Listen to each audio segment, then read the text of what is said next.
Hello, welcome to my channel. I'm so excited today to share with you this classic red and green Christmas tree. This is a really simple way to tie-dye a Christmas tree, so if you're a newbie, this is a fun way to do it. This is also a fun way to try gravity dyeing, which is a way of using gravity to create a kind of cool falling effect. So the first thing I'm doing is centering my shirt, just finding the center of my shirt using washable marker. I will tag the video I have where I've got this whole process slowed down so you can see exactly how I do this sleeve and sleeve method to fold your shirt in half. The reason why you would want to fold your shirt in half like this is so that the two halves of the Christmas tree are the same. If you fold it just directly in half without doing the sleeve and sleeve method, one half of your Christmas tree will be darker than the other half. So that's why you fold it in this unique and special way. So you're going to take a yardstick or any really thing with a long edge, that was a gutter I used, and draw a diagonal line. I ended it about 2 inches below the collar. You'll see here in the end.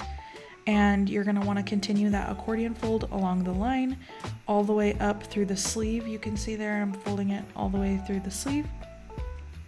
And you're going to take your sinew or a rubber band. I suggest sinew if you want a really sharp white edge. You're going to wrap it around like 3 or 4 times and then pull it tight. So the first color I'm using is emerald green. I used liquid dye for this one. I am just putting the liquid dye all over it as best I can. This shirt right now is in a gutter, but it's not inclined quite yet. Here is oxblood red, which is a Dharma color.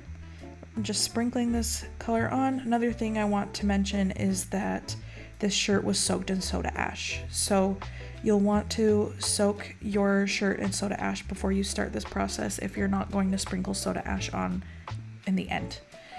So now I'm just adding ice to the gutter on the incline, and I let that ice melt and I let it sit for about 24 to 48 hours. And now I'm rinsing it all out. So I'm just rinsing out in cool water here. You're gonna notice there's a lot of red dye coming out of this, and a lot of that is because it was powdered dye and I'm just trying to get it out, and there was a lot more red than green, but also red is just really hard to wash out. So I'm trying to get it out as best I can in the cool water, and then I bump it up to hot and get out even more excess dye that way.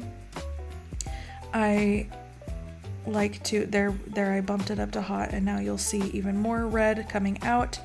Then after I've done that as much as I can, and I feel like I've got a decent amount out, I use some Dawn dish soap, the blue kind, and I just squirt it all over it and get it really sudsy and bubbly.